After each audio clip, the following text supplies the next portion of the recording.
Dear friends, ಎಲ್ರಿಗೂ ನಮಸ್ಕಾರ. Welcome to ಜ್ಞಾನ ಗಂಗೋತ್ರಿ. ಸೊ ಇವತ್ತಿನ ಪ್ರಚಲಿತ ಘಟನೆಗಳನ್ನ ಸ್ಟಾರ್ಟ್ ಮಾಡೋದಕ್ಕಿಂತ ಮುಂಚೆ ಕರ್ನಾಟಕ ಸರ್ಕಾರದ ವತಿಯಿಂದ ವಿವಿಧ ಇಲಾಖೆಗಳಾಗಿರ್ತಕ್ಕಂಥ ಸೋಷಿಯಲ್ ವೆಲ್ಫೇರ್ ಡಿಪಾರ್ಟ್ಮೆಂಟ್ ಅಂದ್ರೆ ಸಮಾಜ ಕಲ್ಯಾಣ ಇಲಾಖೆ, ಒಬಿಸಿ ಇತರೆ ಹಿಂದುಳಿದ ವರ್ಗಗಳ ಇಲಾಖೆ ಮತ್ತು ಮೈನಾರಿಟಿ ಅಲ್ಪಸಂಖ್ಯಾತರ ಇಲಾಖೆಗಳ ಅಡಿಯಲ್ಲಿ ಕೊಡ್ತಕ್ಕಂಥ ಉಚಿತ KAS KPSC group C staff selection commission ಮತ್ತು ಬ್ಯಾಂಕಿಂಗ್ ತರಬೇತಿಗಳಿಗಾಗಿ ಜ್ಞಾನ ಗಂಗೋತ್ರಿ ಸ್ಪರ್ಧಾತ್ಮಕ ಪರೀಕ್ಷಾ ತರಬೇತಿ ಕೇಂದ್ರವು ಕೂಡ ಆಯ್ಕೆಯಾಗಿರುತ್ತೆ. ಸೊ ನಿಮಗೆ ಅತ್ಯುತ್ತಮ ತರಬೇತಿ, ಅತ್ಯುತ್ತಮ ಸ್ಟಡಿ ಮೆಟೀರಿಯಲ್ಸ್, ಅತ್ಯುತ್ತಮವಾಗಿರ್ತಕ್ಕಂಥ ಅಣುಕು ಪರೀಕ್ಷೆಗಳು ಮತ್ತು ವ್ಯವಸ್ಥಿತ ಮೂಲ ಸೌಕರ್ಯಗಳಿಗಾಗಿ ನಿಮ್ಮ ಕೌನ್ಸಿಲಿಂಗ್ ಅಲ್ಲಿ ನೀವು ಜ್ಞಾನ ಗಂಗೋತ್ರಿ ಸಂಸ್ಥೆಯನ್ನ ಆಯ್ಕೆ ಮಾಡಿಕೊಳ್ಳಬಹುದಾಗಿರುತ್ತೆ. ಸೊ ಸಂಸ್ಥೆಯ ಕುರಿತಂತೆ ಏನೇ ಮಾಹಿತಿ ಬೇಕಾಗಿದ್ದಲ್ಲಿ ಇಲ್ಲಿ ಕಾಣ್ತಾ ಇರತಕ್ಕಂಥ ಸಂಖ್ಯೆಗಳಿಗೆ ನೀವು ಕರೆ ಮಾಡಬಹುದಾಗಿರುತ್ತೆ. ಸೊ ಅದೇ ರೀತಿ ಜ್ಞಾನ ಗಂಗೋತ್ರಿ ಸಂಸ್ಥೆಯಲ್ಲಿ ಇಂದಿನಿಂದ ಅಂದ್ರೆ 5ನೇ ಜನವರಿ 2023ರಿಂದ ಕೆಪಿಎಸ್ಸಿ ಮತ್ತು ಪಿಎಸ್ಐಗೆ ಸಂಬಂಧಪಟ್ಟಂತೆ ತರಗತಿಗಳನ್ನ ಲಾಂಚ್ ಮಾಡಲಾಗಿರುತ್ತೆ. ಸೊ ಈ ತರಗತಿಗಳನ್ನ ನೀವು ಆನ್ಲೈನ್ ಅಥವಾ ಆಫ್ಲೈನ್ ಮುಖೇನ ಪಡೆದುಕೊಳ್ಳಬಹುದಾಗಿರುತ್ತೆ. ತರಗತಿಗಳ ಕುರಿತಂತೆ ಹೆಚ್ಚಿನ ಮಾಹಿತಿಗಾಗಿ ಇಲ್ಲಿ ಕಾಣ್ತಾ ಇರತಕ್ಕಂಥ ಸಂಖ್ಯೆಗಳಿಗೆ ನೀವು ಕರೆ ಮಾಡಬಹುದಾಗಿರುತ್ತೆ. So with this let's get into Gnana Gangotri's Inquest Current Affairs, and this is class number 376 in this series. So ಇವತ್ತಿನ ತರಗತಿಯಲ್ಲಿ 5ನೇ ಜನವರಿ 2023ರ ಪ್ರಚಲಿತ ಘಟನೆಗಳನ್ನ ಡಿಸ್ಕಸ್ ಮಾಡ್ತಾ ಇದ್ದೇವೆ. ಈ ಎಲ್ಲ ಪ್ರಚಲಿತ ಘಟನೆಗಳನ್ನ ಇಲ್ಲಿ ಕಾಣ್ತಿರ್ತಕ್ಕಂಥ ಎಲ್ಲ ದಿನಪತ್ರಿಕೆಗಳಿಂದ source ಮಾಡಿರ್ತವೆ. At the end of the presentation we will have given Inquest challenge quiz. ಇದರಲ್ಲಿ first 10 students who give correct answers will be acknowledged in the next presentation. And articles ಮಧ್ಯದಲ್ಲೂ ಕೂಡ ಒಂದು ಪ್ರಶ್ನೆಯನ್ನ ಕೇಳ್ತೇವೆ, ಅದಕ್ಕೂ ಉತ್ತರವನ್ನ ನೀವು ಕಮೆಂಟ್ಸ್ ಅಲ್ಲಿ ತಿಳಿಸಬಹುದಾಗಿರುತ್ತೆ. ಈ ಎಲ್ಲಾ ಚಟುವಟಿಕೆಗಳು ನಿಮ್ಮ ಎಲ್ಲ ಸ್ಪರ್ಧಾತ್ಮಕ ಪರೀಕ್ಷೆಗಳಿಗೆ ಉಪಯುಕ್ತವಾಗಿರ್ತವೆ. So before getting into today's articles, these are the key answers of Inquest challenge number 340, and we appreciate Adarsh, Nitya, Shankar, Namakudla, Geeta, Kantesh, Suresh, Chidanand, Rohit, Anjaneyya and many others also have given correct answers. Thank you very much for your participation. With this, let's get into the first article. So ಇವತ್ತಿನ ಮೊದಲನೇ article ಅಲ್ಲಿ national green hydrogen mission ಅಥವಾ ರಾಷ್ಟ್ರೀಯ ಹಸಿರು hydrogen mission ಬಗ್ಗೆ discuss ಮಾಡ್ತಾ ಇದ್ದೇವೆ. So ಯಾಕೆ ಇದನ್ನ ಡಿಸ್ಕಸ್ ಮಾಡ್ತಾ ಇದ್ದೀವಿ ಅಂದ್ರೆ ಸೆಂಟ್ರಲ್ ಕ್ಯಾಬಿನೆಟ್ ಅಲ್ಲಿ ಈ ಒಂದು ಮಿಷನ್ಗೆ ಈಗ ಅನುಮೋದನೆ ಸಿಕ್ಕಿರುತ್ತೆ. ಸೊ ಈ ಒಂದು ಕಾರಣದಿಂದ ಈ ಒಂದು ನ್ಯಾಷನಲ್ ಹೈಡ್ರೋಜನ್ ಮಿಷನ್ಗೆ ಆಗ್ತಾ ಇರ್ತಕ್ಕಂಥ ಔಟ್ಲೇ ಅಂದ್ರೆ ಇನ್ವೆಸ್ಟ್ಮೆಂಟ್ ಎಷ್ಟಿರುತ್ತೆ, ಅದರಿಂದ ನಾವು ಎಕ್ಸ್ಪೆಕ್ಟ್ ಮಾಡ್ಬೇಕಾಗಿರ್ತಕ್ಕಂಥ ಔಟ್ಕಮ್ಸ್ ಏನೇನು ಮತ್ತೆ ಈ ಒಂದು ಮಿಷನ್ ಇಂದ ನಮಗಾಗ್ತಕ್ಕಂಥ ಬೆನಿಫಿಟ್ಸ್ ಏನು ಎಲ್ಲದನ್ನ ಈ ಒಂದು ಆರ್ಟಿಕಲ್ ಅಲ್ಲಿ ನಾನು ಡಿಸ್ಕಸ್ ಮಾಡ್ತಾ ಬರ್ತೇನೆ. ಸೊ ಯೂನಿಯನ್ ಕ್ಯಾಬಿನೆಟ್ ಏನ್ ಮಾಡಿರುತ್ತೆ ಅಂದ್ರೆ they have approved national green hydrogen mission ಅಥವಾ ರಾಷ್ಟ್ರೀಯ ಜಲಜನಕ ಮಿಷನ್ ಅನ್ನ ಕೇಂದ್ರ ಸಚಿವ ಸಂಪುಟ ಈಗ ಅನುಮೋದನೆಯನ್ನ ಕೊಟ್ಟಿರುತ್ತೆ. ಸೊ ಈ ಒಂದು ಕಾರಣದಿಂದ ಬೈ 2030 ಅಂದ್ರೆ 2030ರ ವೇಳೆಗೆ ನಾವ್ ಏನೇನ್ನ ಎಕ್ಸ್ಪೆಕ್ಟ್ ಮಾಡ್ಬೋದು ಅನ್ನೋದನ್ನ ಈ ಒಂದು ಆರ್ಟಿಕಲ್ ಅಲ್ಲಿ ನಾನು ಕಂಪ್ಲೀಟ್ ಆಗಿ ಡಿಸ್ಕಸ್ ಮಾಡ್ತೇನೆ. ಸೊ ಇದರಲ್ಲಿ ಫಸ್ಟ್ ಆಬ್ಜೆಕ್ಟಿವ್ ಬಂದು green hydrogen production capacity of at least 500 million metric ton per annum ಅಂದ್ರೆ ಪ್ರತಿ ವರ್ಷಕ್ಕೆ ಕನಿಷ್ಠ ಪಕ್ಷ 5 ಮಿಲಿಯನ್ ಮೆಟ್ರಿಕ್ ಟನ್ಸ್ ಅಷ್ಟು ಹೈಡ್ರೋಜನ್ ಉತ್ಪಾದನಾ ಸಾಮರ್ಥ್ಯವನ್ನ ಭಾರತ ದೇಶದಲ್ಲಿ ಅಭಿವೃದ್ಧಿ ಪಡಿಸ್ತಕ್ಕಂಥದ್ದು ಇದರ ಪ್ರಮುಖವಾದ ಉದ್ದೇಶವಾಗಿರುತ್ತೆ. ಸೊ ಗ್ರೀನ್ ಹೈಡ್ರೋಜನ್ ಅನ್ನ ನಾವು ರಿನ್ಯೂಬಲ್ ಎನರ್ಜಿ ಅಥವಾ ಈ ಒಂದು ನವೀಕರಿಸಬಹುದಾದ ಇಂಧನದಿಂದ ತಯಾರಿ ಮಾಡೋದ್ರಿಂದ ಇದರಿಂದ ಎನ್ವಿರಾನ್ಮೆಂಟ್ ಗೆ ಯಾವುದೇ ರೀತಿಯ ಪೊಲ್ಯೂಷನ್ ಆಗೋದಿಲ್ಲ. ಸೊ ಭಾರತ ದೇಶದಲ್ಲಿ ಈಗಾಗಲೇ 125 ಗಿಗಾವ್ಯಾಟ್ಸ್ ಅಷ್ಟು ನವೀಕರಿಸಬಹುದಾದ ಇಂಧನ ಅಥವಾ ರಿನ್ಯೂಬಲ್ ಎನರ್ಜಿ ಅಷ್ಟು ನಮ್ಮ ಭಾರತ ದೇಶದಲ್ಲಿ ಅಭಿವೃದ್ಧಿ ಆಗ್ತಾ ಇದೆ. ಸೊ ಇದಕ್ಕೆ ಅಡಿಷನಲ್ ಆಗಿ ಪ್ರತಿ ವರ್ಷ 5 ಮಿಲಿಯನ್ ಮೆಟ್ರಿಕ್ ಟನ್ಸ್ ಅಷ್ಟು ಗ್ರೀನ್ ಹೈಡ್ರೋಜನ್ ನ ಉತ್ಪಾದನೆ ಮಾಡ್ತಕ್ಕಂಥದ್ದು ಇದರ ಉದ್ದೇಶವಾಗಿರುತ್ತೆ.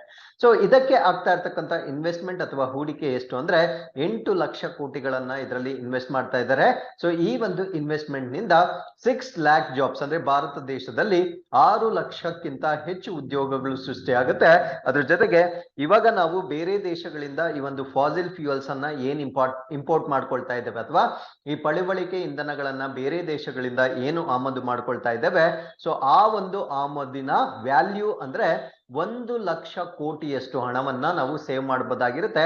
So this is not per year. So total 2030 ಅಷ್ಟೊತ್ತಿಗೆ 1 ಲಕ್ಷ ಕೋಟಿಗಳಷ್ಟು ಹಣವನ್ನ ನಾವು ಸೇವ್ ಮಾಡಬಹುದಾಗಿರುತ್ತೆ.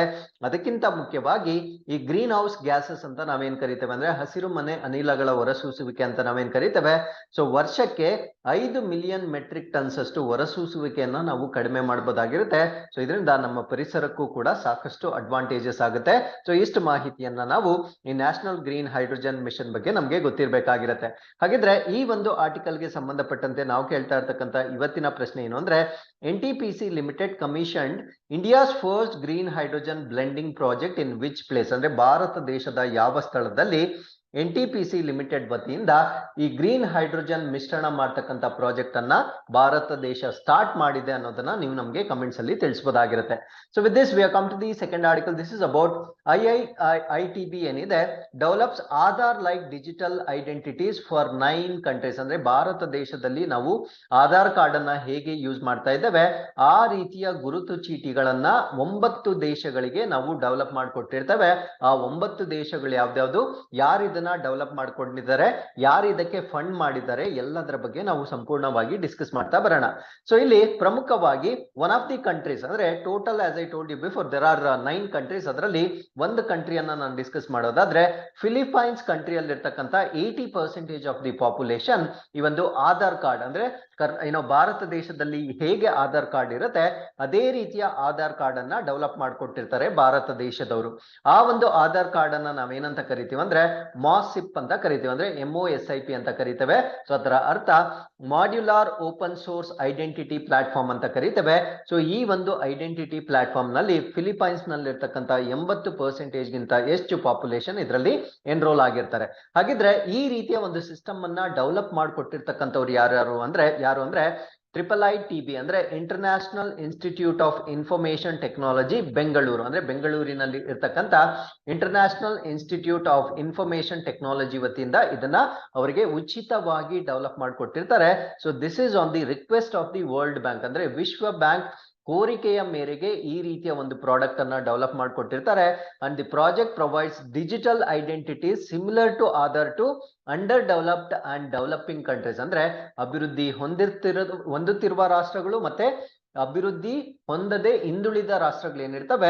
ಸೊ ಈ ರಾಷ್ಟ್ರಗಳಿಗೆ ವಿಶ್ವ ಬ್ಯಾಂಕ್ ನ ಕೋರಿಕೆಯ ಮೇರೆಗೆ ಭಾರತ ದೇಶದಲ್ಲಿರ್ತಕ್ಕಂಥ ಆಧಾರ್ ಕಾರ್ಡ್ ನಂತಹ ಒಂದು ವ್ಯವಸ್ಥೆಯನ್ನ ಒದಗಿಸಿಕೊಡ್ತಾ ಇದ್ದಾವೆ.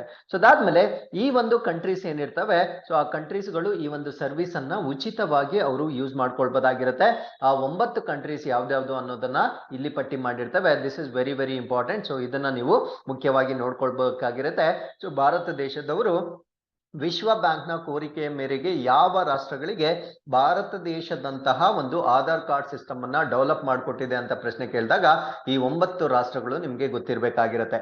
ಸೊ ಅದಾದ್ಮೇಲೆ ಇದಕ್ಕೆ ಫಂಡಿಂಗ್ ಎಲ್ಲಿಂದ ಬಂದಿರುತ್ತೆ ಅಂದ್ರೆ ಬಿಲ್ ಅಂಡ್ ಮಿಲಿಂದಾ ಗೇಟ್ಸ್ ಫೌಂಡೇಶನ್ ಅಂತ ನಾವು ಕರಿತೇವೆ, NORAD ಅಂತ ಕರಿತೇವೆ, ಶ್ರೀ ರತನ್ ಟಾಟಾ ಟ್ರಸ್ಟ್ ಇಂದ, ಅದಾದ್ಮೇಲೆ ಪ್ರತೀಕ್ಷಾ ಟ್ರಸ್ಟ್, ಆಮೇಲೆ ಉಮಿದ್ಯಾರ್ ನೆಟ್ವರ್ಕ್ ವತಿಯಿಂದ ಇದಕ್ಕೆ ಬೇಕಾಗಿರ್ತಕ್ಕಂಥ ಹಣಕಾಸಿನ ನೆರವು ಸಿಕ್ಕಿರುತ್ತೆ. So with this we are come to the third article. This is about broadcasting infrastructure and network development scheme. ಇದನ್ನ ನಾವು ಬೈಂಡ್ ಅಂತ ಕರಿತೇವೆ. ಬೈಂಡ್ ಅಂದ್ರೆ ಬ್ರಾಡ್ಕಾಸ್ಟಿಂಗ್ ಇನ್ಫ್ರಾಸ್ಟ್ರಕ್ಚರ್ ಮತ್ತೆ ನೆಟ್ವರ್ಕ್ ಡೆವಲಪ್ಮೆಂಟ್ ಯೋಜನೆ ಅಂತ ಕರಿತೇವೆ. ಸೊ ಈ ಒಂದು ಯೋಜನೆ ಏನು, ಇದರಿಂದ ಆಗ್ತಕ್ಕಂಥ ಬೆನಿಫಿಟ್ಸ್ ಏನು, ಎಲ್ಲದರ ಬಗ್ಗೆ ಈ ಒಂದು ಆರ್ಟಿಕಲ್ ಅಲ್ಲಿ ನಾವು ಡಿಸ್ಕಸ್ ಮಾಡ್ತಾ ಬರೋಣ. ಸೊ ಇದನ್ನು ಕೂಡ ಕ್ಯಾಬಿನೆಟ್ ಕಮಿಟಿ ಅಪ್ರೂವ್ ಮಾಡಿರುತ್ತೆ. ಸೊ ಇದೊಂದು ಸೆಂಟ್ರಲ್ ಸೆಕ್ಟರ್ ಸ್ಕೀಮ್ ಆಗಿರುತ್ತೆ, ಅಂದ್ರೆ ಕೇಂದ್ರ ವಲಯ ಯೋಜನೆ ಆಗಿರುತ್ತೆ. ಸೊ ಇದರ 100% ಫಂಡ್ಸ್ ಅನ್ನ ಕೇಂದ್ರ ಸರ್ಕಾರ ಒದಗಿಸ್ತಕ್ಕಂಥ ಒಂದು ಪ್ರಾಜೆಕ್ಟ್ ಆಗಿರುತ್ತೆ. ಸೊ ಈ ಒಂದು ಪ್ರಾಜೆಕ್ಟ್ ಅನ್ನ ನಾವು ಬೈಂಡ್ ಅಂತ ಕರಿತೇವೆ. Broadcasting infrastructure and network development ಹೆಸರಲ್ಲೇ ಇದೆ. ಇದು ಏನ್ ಮಾಡ್ತಾರೆ ಅಂದ್ರೆ ಈ ಪ್ರಸಾರ ಭಾರತಿ ಮತ್ತೆ Indian air, all India radio ಅಂತ ನಾವೇನ್ ಕರಿತೇವೆ, ಮತ್ತೆ ದೂರದರ್ಶನ್ ಅಂತ ನಾವೇನ್ ಕರಿತೇವೆ. ಸೊ ಈ 3 ಯೂನಿಟ್ ಗಳ ಒಂದು ಮೂಲ ಸೌಕರ್ಯವನ್ನ ಅಭಿವೃದ್ಧಿ ಮಾಡ್ತಕ್ಕಂಥ ಒಂದು ಯೋಜನೆ ಆಗಿರುತ್ತೆ. ಸೊ ಈ ಒಂದು broadcasting infrastructure and network development ಯೋಜನೆ ಅಡಿಯಲ್ಲಿ ಭಾರತ ದೇಶದಲ್ಲಿರ್ತಕ್ಕಂಥ ಪ್ರಸಾರ ಭಾರತಿ ಆಗಿರ್ಬೋದು, ಆಲ್ ಇಂಡಿಯಾ ರೇಡಿಯೋ ಆಗಿರ್ಬೋದು, ಮತ್ತೆ ದೂರದರ್ಶನ್ ಆಗಿರ್ಬೋದು, ಇದರ ಮೂಲ ಸೌಕರ್ಯವನ್ನ ಅಭಿವೃದ್ಧಿ ಮಾಡ್ತಕ್ಕಂಥದ್ದು ಇದರ ಉದ್ದೇಶವಾಗಿರುತ್ತೆ. ಪ್ರಮುಖವಾಗಿ ಏನ್ ಮಾಡ್ತಾರೆ ಅಂದ್ರೆ ಈ 3 ವ್ಯವಸ್ಥೆಗಳನ್ನ ಅಪ್ಗ್ರೇಡೇಷನ್ ಮಾಡ್ತಾರೆ, ಅಂದ್ರೆ ಇವಾಗಿರ್ತಕ್ಕಂಥ ಒಂದು ಲೆವೆಲ್ ಏನಿದೆ ಸೊ ಅದಕ್ಕಿಂತ ಉನ್ನತೀಕರಣ ಮಾಡ್ತಕ್ಕಂಥದ್ದು ಇದರ ಪ್ರಮುಖವಾದ ಉದ್ದೇಶವಾಗಿರುತ್ತೆ. ಅದಾದ್ಮೇಲೆ ಎಲ್ಲಿ ಈ ಒಂದು ಸಿಸ್ಟಮ್ ತಲುಪ್ತಾ ಇಲ್ಲ ಅಂದ್ರೆ ತಲುಪದೇ ಇರತಕ್ಕಂಥ ಪ್ರದೇಶಗಳಿಗೆ ರೀಚ್ ಮಾಡ್ತಕ್ಕಂಥ ಒಂದು ಇನ್ಫ್ರಾಸ್ಟ್ರಕ್ಚರ್ ಅನ್ನ ಡೆವಲಪ್ ಮಾಡ್ತಕ್ಕಂಥದ್ದು ಇದರ ಪ್ರಮುಖ ಉದ್ದೇಶವಾಗಿರುತ್ತೆ.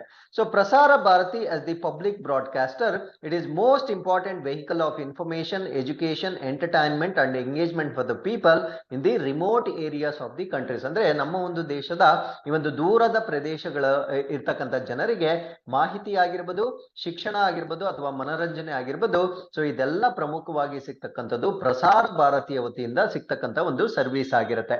ಸೊ ಈಗ ಲಾಂಚ್ ಮಾಡಿರ್ತಕ್ಕಂಥ ಒಂದು ಬೈಂಡ್ ಸ್ಕೀಮ್ ಏನಿರುತ್ತೆ, this will enable to undertake a major upgradation. ನಾನು ಮುಂಚೆನೆ ಹೇಳ್ದಂಗೆ ಇಲ್ಲಿ ಪ್ರಮುಖವಾದ ಉನ್ನತೀಕರಣ ಮಾಡ್ತಕ್ಕಂಥ ಒಂದು ಕೆಲಸಗಳನ್ನ ಮಾಡ್ತಾರೆ. ಅದರಲ್ಲಿ ಪ್ರಮುಖವಾಗಿ ಟು ವೈಡನ್ ಇಟ್ಸ್ ರೀಚ್, ಅಂದ್ರೆ ಅದರ ಒಂದು ರೀಚ್ ಏನಿರುತ್ತೆ ಅಥವಾ ವ್ಯಾಪ್ತಿ ಏನಿರುತ್ತೆ, ಸೊ ಅದನ್ನ ಪ್ರಮುಖವಾಗಿ ವಿಸ್ತಾರ ಮಾಡಲಾಗುತ್ತೆ. ಇನ್ಕ್ಲೂಡಿಂಗ್ ಲೆಫ್ಟ್ ವಿಂಗ್ ಎಕ್ಸ್ಟ್ರೀಮಿಸ್ಟ್ ಅಂತ ನಾವೇನ್ ಕರಿತೇವೆ, ಸೊ ಆ ಒಂದು ಪ್ರದೇಶಗಳಲ್ಲಿ ಇದರ ಮೂಲ ಸೌಕರ್ಯನ ಅಭಿವೃದ್ಧಿ ಮಾಡ್ತಾರೆ. ಅದಾದ್ಮೇಲೆ broader and strategic areas and provide high quality content to the viewers. ಅಂದ್ರೆ ವ್ಯೂವರ್ಸ್ ಅಂದ್ರೆ ವೀಕ್ಷಕರು, ಅಂದ್ರೆ ಆ ಶ್ರೋತೃಗಳು ಅಂತ ನಾವೇನ್ ಕರಿತೇವೆ, ಅಥವಾ ವೀಕ್ಷಕರಿಗೆ ಅತ್ಯುತ್ತಮ ಗುಣಮಟ್ಟದ ಒಂದು ಕಾಂಟೆಂಟ್ ಅನ್ನ ಒದಗಿಸ್ತಕ್ಕಂಥದ್ದು ಈ ಒಂದು ಪ್ರಾಜೆಕ್ಟ್ ನ ಉದ್ದೇಶವಾಗಿರುತ್ತೆ. ಅದ್ರ ಜೊತೆಗೆ increase coverage of All India Radio FM transmitters in the country to 66% by geographical area. ಅಂದ್ರೆ ಭಾರತ ದೇಶದ ಒಂದು ಭೌಗೋಳಿಕ ಪ್ರದೇಶ ಏನಿರುತ್ತೆ, ಇದರ 66% ಭೌಗೋಳಿಕ ಪ್ರದೇಶಕ್ಕೆ ಈ ಆಲ್ ಇಂಡಿಯಾ ರೇಡಿಯೋ FM ಅಂತ ನಾವೇನ್ ಕರಿತೇವೆ, ಸೊ ಇದರ ವ್ಯಾಪ್ತಿಯನ್ನ ವಿಸ್ತಾರ ಮಾಡ್ತಕ್ಕಂಥದ್ದು ಇದರ ಉದ್ದೇಶವಾಗಿರುತ್ತೆ. And to reach 80% by population, ಅಂದ್ರೆ ಭಾರತ ದೇಶದಲ್ಲಿ ಇರ್ತಕ್ಕಂಥ ಒಟ್ಟು ಜನಸಂಖ್ಯೆಯ 80% ಜನಸಂಖ್ಯೆಗೆ ಈ ಒಂದು ಸರ್ವಿಸ್ ಸಿಗುವ ಹಾಗೆ ಮಾಡ್ತಕ್ಕಂಥದ್ದು ಇದರ ಉದ್ದೇಶವಾಗಿರುತ್ತೆ. ಅದರ ಜೊತೆಗೆ the scheme also envisages free distribution over 8 lakh DD free dish set top box ಅಂತ ನಾವೇನ್ ಕರಿತೇವೆ. ಅಂದ್ರೆ ಈ ಒಂದು 8 ಲಕ್ಷ ಜನರಿಗೆ ಉಚಿತವಾಗಿ ಸೆಟಪ್ ಬಾಕ್ಸ್ ಗಳನ್ನ ನೀಡ್ತಕ್ಕಂಥದ್ದು ಪ್ರಮುಖವಾಗಿ ಈ ರಿಮೋಟ್ ಮತ್ತೆ ಟ್ರೈಬಲ್, ಅಂದ್ರೆ ದೂರದ ಊರುಗಳಲ್ಲಿ ಮತ್ತೆ ಈ ಬುಡಕಟ್ಟು ಜನಾಂಗಗಳಿರ್ತಕ್ಕಂಥ ಒಂದು ಪ್ರದೇಶಗಳಲ್ಲಿ, ಲೆಫ್ಟ್ ವಿಂಗ್ ಎಕ್ಸ್ಟ್ರೀಮಿಸ್ಟ್ ಇರ್ತಕ್ಕಂಥ ಒಂದು ಪ್ರದೇಶಗಳಲ್ಲಿ ಮತ್ತು ಗಡಿ ಪ್ರದೇಶಗಳಲ್ಲಿ ವಾಸ ಮಾಡ್ತಕ್ಕಂಥ 8 ಲಕ್ಷ ಜನರಿಗೆ ಉಚಿತವಾಗಿ ಈ ಒಂದು ಸೆಟಪ್ ಬಾಕ್ಸ್ ಗಳನ್ನ ಕೊಡ್ತಕ್ಕಂಥದ್ದು ಈ ಒಂದು ಸ್ಕೀಮ್ ನ ಪ್ರಮುಖವಾದ ಉದ್ದೇಶವಾಗಿರುತ್ತೆ. So with this we have come to the fourth article. This is about 129th birth anniversary of Satyendra Nath Bose. So Satyendra Nath Bose ರವರ 129ನೇ ಜನ್ಮದಿನದ ಬಗ್ಗೆ ನಾವು ಡಿಸ್ಕಸ್ ಮಾಡ್ತಾ ಇದ್ದೇವೆ. ಸೊ ಇವರ ಜನನ ಆಗಿರ್ತಕ್ಕಂಥದ್ದು 1ನೇ ಜನವರಿ 1894ರಲ್ಲಿ ಇವರ ಬರ್ತ್ ಆಗಿರುತ್ತೆ. ಸೊ ಇವರು ಪ್ರಮುಖವಾಗಿ ಬೆಂಗಾಲಿ ಮ್ಯಾಥಮ್ಯಾಟಿಷಿಯನ್ ಆಗಿರ್ತಾರೆ, ಅಂದ್ರೆ ಬಂಗಾಲಕ್ಕೆ ಸೇರಿರ್ತಕ್ಕಂಥ ಗಣಿತ ಶಾಸ್ತ್ರಜ್ಞರಾಗಿರ್ತಾರೆ. ಅದಾದ್ಮೇಲೆ ಫಿಸಿಸಿಸ್ಟ್, ಭೌತಶಾಸ್ತ್ರಜ್ಞರು ಕೂಡ ಆಗಿರ್ತಾರೆ. ಸ್ಪೆಷಲೈಸ್ಡ್ ಇನ್ ಥಿಯೋರಿಟಿಕಲ್ ಫಿಸಿಕ್ಸ್, ಅಂದ್ರೆ ಈ ಒಂದು ಥಿಯರಿಟಿಕಲ್ ಭೌತಶಾಸ್ತ್ರ ಅಂತ ನಾವೇನ್ ಕರಿತೇವೆ, ಸೊ ಅದರಲ್ಲಿ ಪರಿಣಿತಿಯನ್ನ ಹೊಂದಿರತಕ್ಕಂತ ಒಬ್ಬ ವ್ಯಕ್ತಿ ಆಗಿರ್ತಾರೆ. So is best known for his works on the quantum mechanics, ಅಂದ್ರೆ ಕ್ವಾಂಟಮ್ ಮೆಕ್ಯಾನಿಕ್ಸ್ ಅಂತ ನಾವೇನ್ ಕರಿತೇವೆ, ಸೊ ಅದಕ್ಕೆ ಇವರು ಉತ್ತಮವಾಗಿ ತಿಳಿದುಕೊಂಡಿರ್ತಕ್ಕಂಥ ವ್ಯಕ್ತಿ ಆಗಿರ್ತಾರೆ. ಇನ್ ದಿ ಅರ್ಲಿ 1920s, ಅಂದ್ರೆ 1920ರ ದಶಕದಲ್ಲಿಯೇ ಇದರ ಬಗ್ಗೆ ಅವರಿಗೆ ಸಾಕಷ್ಟು ಇನ್ಫಾರ್ಮೇಶನ್ ಇರುತ್ತೆ. ಸೊ ಅವರು ಬೋಸ್ ಸ್ಟ್ಯಾಟಿಸ್ಟಿಕ್ಸ್ ಮತ್ತೆ ಥಿಯರಿ ಆಫ್ ಬೋಸ್ ಕಂಡೆನ್ಸೇಟ್ ಅನ್ನೋದನ್ನ ಇವರು ಫೌಂಡೇಶನ್ ಮಾಡ್ತಾರೆ ಅಥವಾ ಅದನ್ನ ಪ್ರಪೋಸ್ ಮಾಡಿರ್ತಾರೆ. ಸೊ ಅದಾದ್ಮೇಲೆ ಇವರಿಗೆ ಭಾರತ ದೇಶದ ಹೈಯೆಸ್ಟ್ ಅವಾರ್ಡ್ ಆಗಿರ್ತಕ್ಕಂಥ ಈ ಒಂದು ಹೈಯೆಸ್ಟ್ ಸಿವಿಲಿಯನ್, ಎರಡನೇ ಹೈಯೆಸ್ಟ್ ಸಿವಿಲಿಯನ್ ಅವಾರ್ಡ್ ಆಗಿರ್ತಕ್ಕಂಥ ಪದ್ಮ ವಿಭೂಷಣ ಪ್ರಶಸ್ತಿಯನ್ನು ಕೂಡ 1954ರಲ್ಲಿ ಇವರಿಗೆ ನೀಡಲಾಗುತ್ತೆ. ಅದಾದ್ಮೇಲೆ ರಾಯಲ್ ಸೊಸೈಟಿ ಅಂತ ನಾವೇನ್ ಕರೀತೇವೆ, ಸೊ ಇದರ ಫೆಲೋ ಕೂಡ ಇವರು ಆಗಿರ್ತಾರೆ. ಸೊ ಅದಾದ್ಮೇಲೆ ನ್ಯಾಷನಲ್ ಪ್ರೊಫೆಸರ್ ಆಗಿ ಕೂಡ ಇವರು ಆಯ್ಕೆ ಆಗಿರ್ತಾರೆ, ಅಂದ್ರೆ ರಾಷ್ಟ್ರೀಯ ಪ್ರಾಧ್ಯಾಪಕರು. This is highest honours in India for scholars, ಅಂದ್ರೆ ಈ ಒಂದು ವಿದ್ವಾಂಸರಿಗೆ ನೀಡ್ತಕ್ಕಂಥ ಅತ್ಯುನ್ನತ ಗೌರವವಾಗಿರುತ್ತೆ. ಸೊ ಈ ರೀತಿಯ ಗೌರವವಾಗಿರ್ತಕ್ಕಂಥ ರಾಷ್ಟ್ರೀಯ ಪ್ರಾಧ್ಯಾಪಕರಾಗಿ ಕೂಡ ಇವರು ಆಯ್ಕೆ ಆಗಿರ್ತಾರೆ. So with this we have come to the fifth article. This is about world's longest river cruise, ಅಥವಾ ವಿಶ್ವದ ಅತಿ ಉದ್ದದ ನದಿ ವಿಹಾರದ ಬಗ್ಗೆ ನಾವು ಡಿಸ್ಕಸ್ ಮಾಡ್ತಾ ಇದ್ದೇವೆ. ಸೊ ಇದು ವಾರಣಾಸಿಯಿಂದ ಸ್ಟಾರ್ಟ್ ಆಗಿ ದಿಬ್ರುಗರ್ಗೆ ಎಂಡ್ ಆಗ್ತಕ್ಕಂಥ ಒಂದು ಜರ್ನಿ ಆಗಿರುತ್ತೆ. ಸೊ ಮಿಡ್ವೇ ಅಲ್ಲಿ ಇದು ವೆಸ್ಟ್ ಬೆಂಗಾಲ್ ನ ಮೂಲಕ ಕೂಡ ಹಾದು ಹೋಗ್ತಕ್ಕಂಥ ಒಂದು ಜರ್ನಿ ಆಗಿರುತ್ತೆ. ಸೊ ಇದ್ರ ಬಗ್ಗೆ ನಾವು ಮುಂಚೆ ಕೂಡ ಡಿಸ್ಕಸ್ ಮಾಡಿದ್ವಿ, ಬಟ್ ಇವಾಗ ಇನಾಗ್ಯುರೇಟ್ ಆಗ್ತಾ ಇರ್ತಕ್ಕಂಥ ಒಂದು ಕಾರಣದಿಂದ ಇದ್ರ ಬಗ್ಗೆ ನಾವು ಡಿಸ್ಕಸ್ ಮಾಡ್ತಾ ಇದ್ದೇವೆ. ಅದ್ರ ಜೊತೆ ಇದರಲ್ಲಿ ಇನ್ನೂ ಒಂದು ಬದಲಾವಣೆ ಇರುತ್ತೆ. ಸೊ ಫಸ್ಟ್ ಈ ಪ್ರಾಜೆಕ್ಟ್ ಅನ್ನ ಇನಾಗ್ಯುರೇಟ್ ಅಥವಾ ಇದನ್ನ ಇದನ್ನ ನಾವು ಡಿಸ್ಕಸ್ ಮಾಡಿದಾಗ 4000 ಕಿಲೋಮೀಟರ್ಸ್ ಅಂತ ಮೆನ್ಷನ್ ಮಾಡಿದ್ರು. ಬಟ್ ಇವಾಗ 4000 ಕಿಲೋಮೀಟರ್ಸ್ ಇರೋದಿಲ್ಲ, ಅದಕ್ಕಿಂತ ಸ್ವಲ್ಪ ಕಡಿಮೆ ಆಗಿರುತ್ತೆ. ಆ ಅಪ್ಡೇಟೆಡ್ ಇನ್ಫಾರ್ಮೇಶನ್ ನ ಕೊಡೋದಕ್ಕೋಸ್ಕರ ಸೊ ಇದನ್ನ ನಾವು ಮತ್ತೊಮ್ಮೆ ಡಿಸ್ಕಸ್ ಮಾಡ್ತಾ ಇದ್ದೇವೆ. So prime minister is going to launch this ಅಥವಾ ಇನಾಗ್ರೇಟ್ ದಿಸ್ ಪ್ರಾಜೆಕ್ಟ್. ಇದನ್ನ ನಾವು ವರ್ಲ್ಡ್ಸ್ ಲಾಂಗೆಸ್ಟ್ ರಿವರ್ ಕ್ರೂಸ್ ಅಂತ ಕರಿತೇವೆ. ಅಂದ್ರೆ ವಿಶ್ವದಲ್ಲಿಯೇ ಅತಿ ದೊಡ್ಡವಾಗಿರ್ತಕ್ಕಂಥ ನದಿ ಪ್ರಯಾಣ ಅಂತ ಕರಿತೇವೆ. ಸೊ ಇದಕ್ಕೆ ಕೊಟ್ಟಿರ್ತಕ್ಕಂಥ ಟೈಟಲ್ ನ ನಾವು ಗಂಗಾ ವಿಲಾಸ್ ಅಂತ ಕರಿತೇವೆ. ಸೊ ಇದು ವಾರಣಾಸಿಯಿಂದ ಸ್ಟಾರ್ಟ್ ಆಗಿ ದಿಬ್ರುಗರ್ ವಯಾ ಬಾಂಗ್ಲಾದೇಶ್ ಹೋಗ್ತಕ್ಕಂಥ ಒಂದು ಸರ್ವಿಸ್ ಇದಾಗಿರುತ್ತೆ. ಸೊ ಇದರ ಟೋಟಲ್ ಜರ್ನಿ ಬಂದು 3200 ಕಿಲೋಮೀಟರ್ ಆಗಿರುತ್ತೆ. ಸೊ ಮುಂಚೆ ಇವರು 4000 ಕಿಲೋಮೀಟರ್ ಅಂತ ಹೇಳಿದ್ರು, ಇವಾಗ ಇದು 4000 ಕಿಲೋಮೀಟರ್ ಇರೋದಿಲ್ಲ, 3200 ಕಿಲೋಮೀಟರ್ ಇರುತ್ತೆ. ಸೊ ಇದು 50 ದಿನಗಳ ಒಂದು ಜರ್ನಿ ಆಗಿರುತ್ತೆ. So it is going to cross through 27 river systems in India and Bangladesh. Bharat ಮತ್ತು ಬಾಂಗ್ಲಾದೇಶದ 27 ನದಿ ವ್ಯವಸ್ಥೆಗಳ ಮೂಲಕ ಹಾದು ಹೋಗ್ತಕ್ಕಂಥ ಒಂದು ಪ್ರಯಾಣ ಆಗಿರುತ್ತೆ.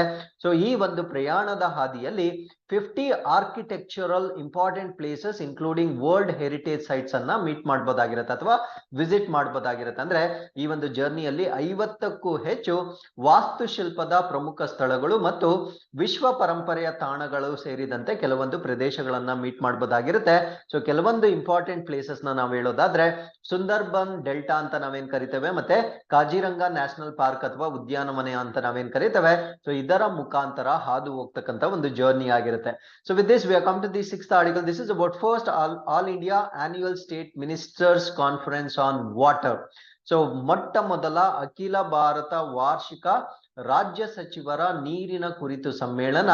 ಸೊ ಇದು ನಮ್ಮ ಪರೀಕ್ಷೆಗೆ ಇಂಪಾರ್ಟೆಂಟ್ ಆಗಿರುತ್ತೆ. ಕಾರಣ ಏನಂದ್ರೆ ಈ ರೀತಿಯ ಒಂದು ಸಮ್ಮೇಳನ ಭಾರತ ದೇಶದಲ್ಲಿ ನಡೀತಾ ಇರ್ತಕ್ಕಂಥದ್ದು ಇದೇ ಮೊಟ್ಟ ಮೊದಲ ಉದಾಹರಣೆ ಆಗಿರುತ್ತೆ. ಸೊ ಇದರ ಫೋಕಸ್ ಏರಿಯಾನ ನಾವೇನಂತ ಕರಿತೀವಿ ಅಂದ್ರೆ ವಾಟರ್ ವಿಷನ್ ಅಟ್ 2047. ಕಾರಣ ಏನು ಅಂದ್ರೆ 2047ಗೆ ಭಾರತ ದೇಶ 100 ವರ್ಷಗಳ ಸ್ವತಂತ್ರ ರಾಷ್ಟ್ರವಾಗಿರುತ್ತೆ.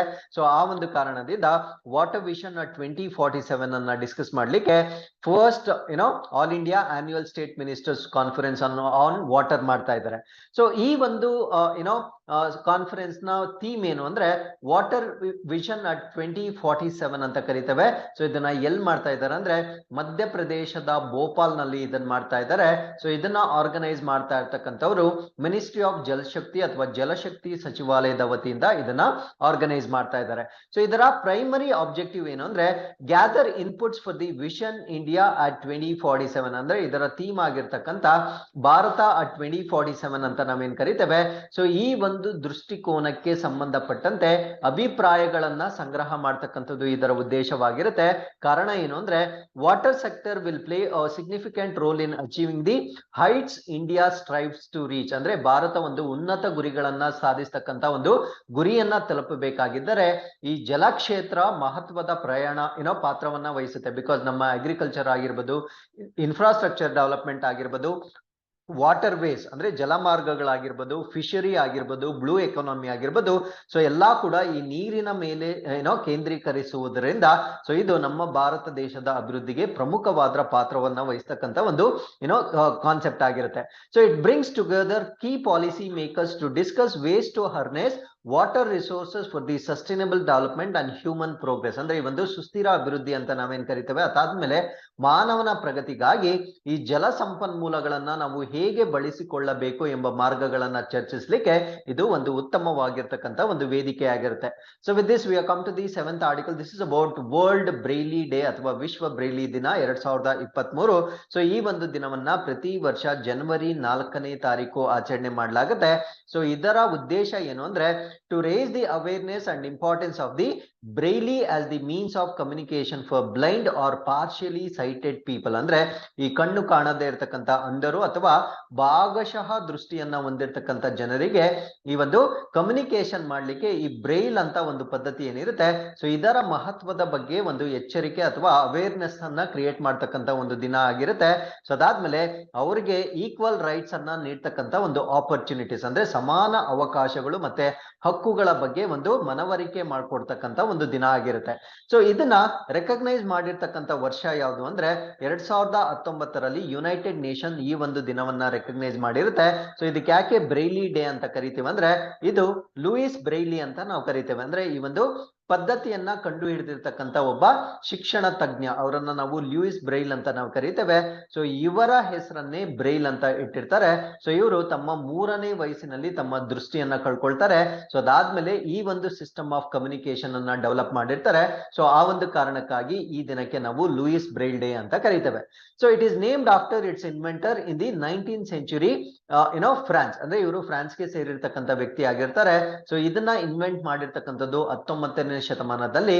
ಸೊ ಇದನ್ನ ನಾವು ಬ್ರೈಲ್ ಪದ್ಧತಿ ಅಂತ ಕರಿತೇವೆ. ಸೊ ಇದು ನಾವು ಹೇಗೆ ಪುಸ್ತಕಗಳನ್ನ ಓದ್ತೀರಿ, ಸೊ ಅವರು ಆ ಪುಸ್ತಕವನ್ನ ಟಚ್ ಮಾಡುವುದರ ಮುಖಾಂತರ, ಅಂದ್ರೆ ಸ್ಪರ್ಶವನ್ನ ಮಾಡುವುದರ ಮುಖಾಂತರ ಅವರೊಂದು ಕೋಡಿಂಗ್ ಸಿಸ್ಟಮ್ ಅನ್ನ ಕಳ್ಕೊಂಡಿರ್ತಾರೆ. ಸೊ ಆ ಕೋಡಿಂಗ್ ಸಿಸ್ಟಮ್ ನ ಪ್ರಕಾರ ಓದ್ತಕ್ಕಂಥ ಒಂದು ಸಿಸ್ಟಮ್ ಅನ್ನ ನಾವು ಬ್ರೈಲಿ ಸಿಸ್ಟಮ್ ಅಂತ ಕರಿತೇವೆ. So first Braille system was published in 1829. ಅಂದ್ರೆ ಮೊಟ್ಟ ಮೊದಲ ಬ್ರೈಲಿ ವ್ಯವಸ್ಥೆ ಏನಂದ್ರೆ ಈ ರೀತಿಯ ಒಂದು ಬರವಣಿಗೆಯನ್ನ ಮೊಟ್ಟ ಮೊದಲನೇ ಬಾರಿಗೆ ಪ್ರಕಟಣೆ ಮಾಡಿರ್ತಕ್ಕಂಥದ್ದು 1829ರಲ್ಲಿ. ಅದಾದ್ಮೇಲೆ it was adopted by National Institute for Blind Youth. ಅಂದ್ರೆ ಇದನ್ನ ಬ್ಲೈಂಡ್ ಯೂತ್ ರಾಷ್ಟ್ರೀಯ ಸಂಸ್ಥೆ ಅಂತ ನಾವೇನ್ ಕರಿತೇವೆ. ಸೊ ಅವರು ಕೂಡ ಈ ಒಂದು ಬ್ರೈಲ್ ಪದ್ಧತಿಯನ್ನ ಅಳವಡಿಸಿಕೊಂಡಿರ್ತಾರೆ. So with this we have come to the 8th article. This is about Shashi Tharoor's latest book. ಅಂದ್ರೆ ಇತ್ತೀಚೆಗೆ ಶಶಿ ತರೂರ್ ಅವರು ಬರೆದಿರ್ತಕ್ಕಂಥ ಒಂದು ಪುಸ್ತಕ ಬಿಡುಗಡೆ ಆಗಿರುತ್ತೆ. ಸೊ ಆ ಒಂದು ಪುಸ್ತಕವನ್ನ ನಾವೇನಂತ ಕರಿತೀವಿ ಅಂದ್ರೆ ಅಂಬೇಡ್ಕರ್ ಲೈಫ್ ಎಂದು ಕರೀತಕ್ಕಂಥ ಒಂದು ಟೈಟಲ್ ಇರ್ತಕ್ಕಂಥ ಬುಕ್ ಅನ್ನ ಶಶಿ ತರೂರ್ ಅವರು ಇಂಟ್ರೊಡ್ಯೂಸ್ ಮಾಡಿರ್ತಾರೆ. ಸೊ ಇದು ನಮ್ಗೆ ಪುಸ್ತಕಗಳ ಬಗ್ಗೆ ಯೂಶಲಿ ಪ್ರಶ್ನೆಗಳಾಗ್ತಾ ಇರುತ್ತೆ. ಆ ಪುಸ್ತಕದ ಹೆಸರು ಕೊಟ್ಬಿಟ್ಟು ಇದರ ಆಥರ್ ಯಾರು ಅಂತ ಕೇಳ್ಬೋದಾಗಿರುತ್ತೆ, ಅಥವಾ ಆಥರ್ ಹೆಸರು ಕೊಟ್ಬಿಟ್ಟು ಅವರು ಬರೆದಿರ್ತಕ್ಕಂಥ ಪುಸ್ತಕ ಯಾವುದು ಅಂತ ಕೊಟ್ಟಿರ್ತಾರೆ. ಸೊ ಶಶಿ ತರೂರ್ ಅವರು ಬರೆದಿರ್ತಕ್ಕಂಥ ಇತ್ತೀಚೆಗೆ ಲಾಂಚ್ ಆಗಿರ್ತಕ್ಕಂಥ ಪುಸ್ತಕವನ್ನ ನಾವು ಅಂಬೇಡ್ಕರ್ ಲೈಫ್ ಅಂತ ಕರಿತೇವೆ. ಸೊ ಅದ್ರ ಜೊತೆಗೆ ಶಶಿ ತರೂರ್ ಅವರು ಬರೆದಿರ್ತಕ್ಕಂಥ ಇತರ ಪುಸ್ತಕಗಳು ಯಾವುವು ಅನ್ನುವ ಮಾಹಿತಿಯನ್ನು ಕೂಡ ನಾವಿಲ್ಲಿ ಕೊಟ್ಟಿರ್ತೇವೆ. You can just pass the video and go through the information. So with this we have come to the 9th article. This is about coffee export increased in 2022 as per coffee board of India. ಅಂದ್ರೆ coffee board of India ಏನಿದೆ, ಇವರ ಪ್ರಕಾರ ಭಾರತ ದೇಶದಲ್ಲಿ 2022ನೇ ಸಾಲಿನಲ್ಲಿ coffee ರಫ್ತು ಹೆಚ್ಚಾಗಿದೆ ಅನ್ನೋದನ್ನ ಇವರು ಹೇಳ್ತಾ ಇದ್ದಾರೆ. ಸೊ ಎಷ್ಟು ಪರ್ಸೆಂಟೇಜ್ ಇನ್ಕ್ರೀಸ್ ಆಗಿದೆ ಅಂತ ಹೇಳ್ತಾ ಇದ್ದಾರೆ ಅಂದ್ರೆ 1.66% ಅಷ್ಟು ಇನ್ಕ್ರೀಸ್ ಆಗಿದೆ ಟು 4 lakh tons in 2022. ಅಂದ್ರೆ 2022ರಲ್ಲಿ 4 ಲಕ್ಷ ಟನ್ಗಳಿಗೆ ಏರಿಕೆ ಆಗಿದೆ ಅಂತ ಹೇಳ್ತಾ ಇದ್ದಾರೆ. ಸೊ ಇದಕ್ಕೆ ಕಾರಣ ಅವರು ಕೋಟ್ ಮಾಡ್ತಾ ಇರ್ತಕ್ಕಂಥದ್ದು due to increase in instant coffee exports. ಅಂದ್ರೆ ಒಂದು ಇನ್ಸ್ಟೆಂಟ್ ಕಾಫಿ ಅಂತ ನಾವೇನ್ ಕರಿತೇವೆ, ಸೊ ಅದರ ಒಂದು ರಫ್ತು ಹೆಚ್ಚಾಗಿರ್ತಕ್ಕಂಥದ್ದು ಮತ್ತೆ ರೀ ಎಕ್ಸ್ಪೋರ್ಟ್ ಮಾಡ್ತಕ್ಕಂಥದ್ದು. ಸೊ ಈ ಎರಡು ಕಾರಣಗಳಿಂದ 1.66% ಅಷ್ಟು ಕಾಫಿ ಎಕ್ಸ್ಪೋರ್ಟ್ ಹೆಚ್ಚಾಗಿದೆ ಅಂತ ಕಾಫಿ ಬೋರ್ಡ್ ಆಫ್ ಇಂಡಿಯಾದವರು ಹೇಳ್ತಾ ಇದ್ದಾರೆ. ಸೊ ನಮ್ಮ ದೇಶದಿಂದ ಪ್ರಮುಖವಾಗಿ ಕಾಫಿಯನ್ನ ತೆಗೆದುಕೊಳ್ತಕ್ಕಂಥ ರಾಷ್ಟ್ರಗಳು ಯಾವ್ದು ಅಂದ್ರೆ ಇಟಲಿ, ಜರ್ಮನಿ ಮತ್ತೆ ರಷ್ಯಾ. ಈ 3 ರಾಷ್ಟ್ರಗಳು ಭಾರತ ದೇಶದ ಕಾಫಿಯನ್ನ ತರಿಸ್ಕೊಳ್ತಕ್ಕಂಥ ಪ್ರಮುಖವಾದ 3 ಡೆಸ್ಟಿನೇಷನ್ ಕಂಟ್ರೀಸ್ ಗಳಾಗಿರ್ತವೆ. So India exports both robusta ಮತ್ತೆ arabica varieties of coffee and also instant coffees. ಅಂದ್ರೆ ಭಾರತದಿಂದ ರೋಬಸ್ಟಾ ಮತ್ತೆ ಅರೇಬಿಕಾ ವಿಧದ ಕಾಫಿಗಳನ್ನ, ಅದ್ರ ಜೊತೆಗೆ ಈ ಒಂದು ತ್ವರಿತ ಕಾಫಿ ಅಥವಾ ಇನ್ಸ್ಟೆಂಟ್ ಕಾಫಿ ಅಂತ ನಾವೇನ್ ಕರಿತೇವೆ, ಸೊ ಇದನ್ನು ಕೂಡ ಬೇರೆ ದೇಶಗಳಿಗೆ ರಫ್ತು ಮಾಡಲಾಗುತ್ತೆ. So coffee board of India ಇದೆಲ್ಲಿರುತ್ತೆ ಅಂದ್ರೆ ಬೆಂಗಳೂರಿನಲ್ಲಿ ಇದರ ಪ್ರಧಾನ ಕಚೇರಿಯನ್ನ ನಾವು ನೋಡ್ಬೋದಾಗಿರುತ್ತೆ. ಸೊ ಇದು ಯಾವ ಮಿನಿಸ್ಟ್ರಿ ಕೆಳಗಡೆ ಬರುತ್ತೆ ಅಂದ್ರೆ ministry of commerce and industry ಕೆಳಗಡೆ ಬರ್ತಕ್ಕಂಥ, ಅಥವಾ ಇವರು ಮ್ಯಾನೇಜ್ ಮಾಡ್ತಕ್ಕಂಥ ಅಥವಾ ನಿರ್ವಹಿಸಲ್ಪಟ್ಟಿರ್ತಕ್ಕಂಥ ಒಂದು ಕಾಫಿ ಬೋರ್ಡ್ ಆಫ್ ಇಂಡಿಯಾ ಇದಾಗಿರುತ್ತೆ. So it promotes coffee production in India. ಅಂದ್ರೆ ಈ ಒಂದು ಬೋರ್ಡ್ ನ ಪ್ರಮುಖವಾದ ಒಂದು ಆಬ್ಜೆಕ್ಟಿವ್ ಏನು ಅಂದ್ರೆ ಭಾರತ ದೇಶದಲ್ಲಿ ಕಾಫಿ ಉತ್ಪಾದನೆಯನ್ನ ಉತ್ತೇಜನ ಮಾಡ್ತಕ್ಕಂಥದ್ದು ಇದರ ಪ್ರಮುಖವಾದ ಉದ್ದೇಶವಾಗಿರುತ್ತೆ.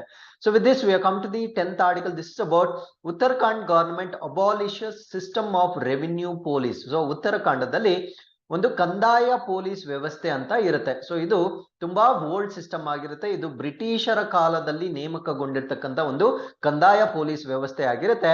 ಸೊ ಅಲ್ಟಿಮೇಟ್ಲಿ ಇದನ್ನ ಈಗ ಉತ್ತರಾಖಂಡ ಸರ್ಕಾರ ಸಂಪೂರ್ಣವಾಗಿ ರದ್ದುಗೊಳಿಸಿರುತ್ತೆ. ಸೊ ಇದ್ರ ಬಗ್ಗೆ ನಾವು ಡಿಸ್ಕಸ್ ಮಾಡೋದಾದ್ರೆ Uttarakhand government has abolish the revenue, ಅಥವಾ ಅವ್ರನ್ನ ಪತ್ವಾರಿ ಪೊಲೀಸಿಂಗ್ ಸಿಸ್ಟಮ್ ಅಂತ ಕರೀತಾ ಇದ್ರು. ಆ ಪತ್ವಾರಿ ಪೊಲೀಸ್ ಸಿಸ್ಟಮ್ ಅನ್ನ ಸಂಪೂರ್ಣವಾಗಿ ರದ್ದುಗೊಳಿಸಿರ್ತಾರೆ.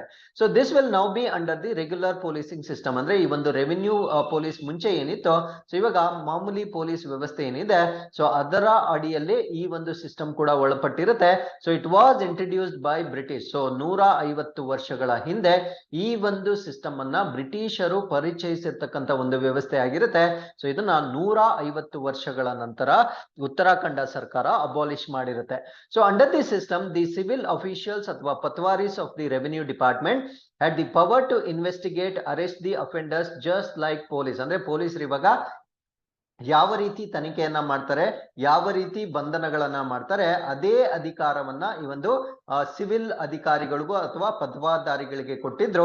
ಸೊ ಇವಾಗ ಅವರಷ್ಟು ಕಾಂಪಿಟೆಂಟ್ ಇಲ್ಲ ಅನ್ನುವ ಕಾರಣದಿಂದ ಅವರನ್ನ ಅಬಾಲಿಷ್ ಮಾಡಿ ಎಲ್ಲ ವ್ಯವಸ್ಥೆಯನ್ನ ಈಗ ನಾರ್ಮಲ್ ಪೊಲೀಸಿಂಗ್ ಏನಿರ್ತಾರೆ ಅವರಿಗೆ ಈಗ ವಹಿಸಿಕೊಟ್ಟಿರ್ತಾರೆ. So with this we have come to the 11th article. This is about NRC, Nepal sole railway service. ಅಂದ್ರೆ ನೇಪಾಳದ ಏಕೈಕ ರೈಲ್ವೆ ಸೇವೆ ಏನಿದೆ, ಆ ಒಂದು ರೈಲ್ವೆ ಮತ್ತು ಭಾರತಕ್ಕೆ ಸಂಬಂಧಪಟ್ಟಂತೆ ಒಂದು ಕನೆಕ್ಟಿವಿಟಿ ಇದೆ. ಆ ಒಂದು ಕನೆಕ್ಟಿವಿಟಿಯನ್ನ ನಾನು ಈ ಆರ್ಟಿಕಲ್ ಅಲ್ಲಿ ಡಿಸ್ಕಸ್ ಮಾಡ್ತೀನಿ. ಸೊ NRC ಅಂದ್ರೆ ನಾವು ನೇಪಾಲ್ ರೈಲ್ವೆ ಕಂಪನಿ ಅಂತ ಕರಿತೇವೆ. That runs the Jayanagar kurta cross border railway. ಅಂದ್ರೆ ಆ ಒಂದು ದೇಶದಲ್ಲಿರ್ತಕ್ಕಂಥ ಜಯನಗರ ಮತ್ತೆ ಕುರ್ತಾ ಇವೆರಡರ ನಡುವೆ ಇರ್ತಕ್ಕಂಥ ಕ್ರಾಸ್ ಬಾರ್ಡರ್ ರೈಲ್ವೆಯನ್ನ ನಡೆಸ್ತಾ ಇರ್ತಕ್ಕಂಥ ಈ ರೈಲ್ವೆ ಕಂಪನಿ ಏನಿರುತ್ತೆ, ಸೊ ಇವರು ಭಾರತ ದೇಶದ ಕೊಂಕಣ್ ರೈಲ್ವೇಸ್ ಕಾರ್ಪೊರೇಷನ್ ಲಿಮಿಟೆಡ್ ಅಂತ ನಾವೇನ್ ಕರಿತೇವೆ. ಸೊ ಇವ್ರಿಗೆ ಈ ಒಂದು ರೈಲ್ ಅನ್ನ ರನ್ ಮಾಡ್ಲಿಕ್ಕೆ ಅಥವಾ ಮ್ಯಾನೇಜ್ ಮಾಡ್ಲಿಕ್ಕೆ ಸೊ ನಮ್ಮ ಕಂಟ್ರಿಗೆ ಈ ಒಂದು ವ್ಯವಸ್ಥೆಯನ್ನ ಸಂಪೂರ್ಣವಾಗಿ ಬಿಟ್ಕೊಟ್ಟಿರ್ತಾರೆ. ಅಂದ್ರೆ ಇದೊಂದು ಟೆಂಪರರಿ ಅರೇಂಜ್ಮೆಂಟ್ ಆಗಿರುತ್ತೆ. ಸೊ ತಾತ್ಕಾಲಿಕ ವ್ಯವಸ್ಥೆ ಆಗಿದ್ರು ಕೂಡ ಈ ಕ್ರಾಸ್ ಬಾರ್ಡರ್ ಟ್ರೈನ್ ಏನಿದೆ ಅಂದ್ರೆ ಜಯನಗರ್ ಟು ಕುರ್ತಾ ಏನಿದೆ, ಸೊ ಈ ಒಂದು ರೈಲು ವ್ಯವಸ್ಥೆಯನ್ನ ಭಾರತ ದೇಶದ ಕೊಂಕಣ ರೈಲ್ವೇಸ್ ಕಾರ್ಪೊರೇಷನ್ಗೆ ಮುಂದುವರಿಸಲಿಕ್ಕೆ ಅದನ್ನ ನಮ್ಮ ದೇಶಕ್ಕೆ ಒಪ್ಪಿಗೆಯಾಗಿ ನೀಡಿರ್ತಾರೆ. The sole railway service of Nepal has come into operation in April 2022. So ಈ ಒಂದು ರೈಲ್ವೆ ವ್ಯವಸ್ಥೆ ಏನಿರುತ್ತೆ, ಸೊ ಇದು 2022ರಲ್ಲಿ ಇದು ಕಾರ್ಯರೂಪಕ್ಕೆ ಬಂದಿರುತ್ತೆ. So it was jointly flagged off by the prime minister Sher Bahadur Deuba ಮತ್ತೆ ಇಂಡಿಯನ್ ಪ್ರೈಮ್ ಮಿನಿಸ್ಟರ್. ಅಂದ್ರೆ ಭಾರತ ದೇಶದ ಪ್ರಧಾನಮಂತ್ರಿ ಮತ್ತೆ ನೇಪಾಳದ ಪ್ರಧಾನಮಂತ್ರಿ ಇಬ್ರು ಕೂಡ ಜಂಟಿಯಾಗಿ ಉದ್ಘಾಟನೆ ಮಾಡಿರ್ತಕ್ಕಂಥ ಒಂದು ಸರ್ವಿಸ್ ಇದಾಗಿರುತ್ತೆ. So it was considered a milestone in strengthening cross border connectivity. ಅಂದ್ರೆ ನೇಪಾಳ ಮತ್ತು ಭಾರತದ ನಡುವೆ ಈ ಒಂದು ಗಡಿಯಾಚೆಗಿನ ಸಂಪರ್ಕವನ್ನ ಬಲಪಡಿಸತಕ್ಕಂತ ಒಂದು ಉತ್ತಮವಾದ ಮೈಲುಗಲ್ಲಿಗೆ ಇದು ಎಕ್ಸಾಂಪಲ್ ಆಗಿರುತ್ತೆ. ಸೊ ಇಲ್ಲಿಗೆ ಇವತ್ತಿನ ಎಲ್ಲಾ ಪ್ರಚಲಿತ ಘಟನೆಗಳು ಕಂಪ್ಲೀಟ್ ಆಗಿರುತ್ತೆ. With this we have come to inquest challenge number 341. So you can just pause the video here, go through the questions and give us the answers. So once again I'll meet you tomorrow with tomorrow's updates. Till then keep reading, take care of yourselves, and thank you very much for watching this.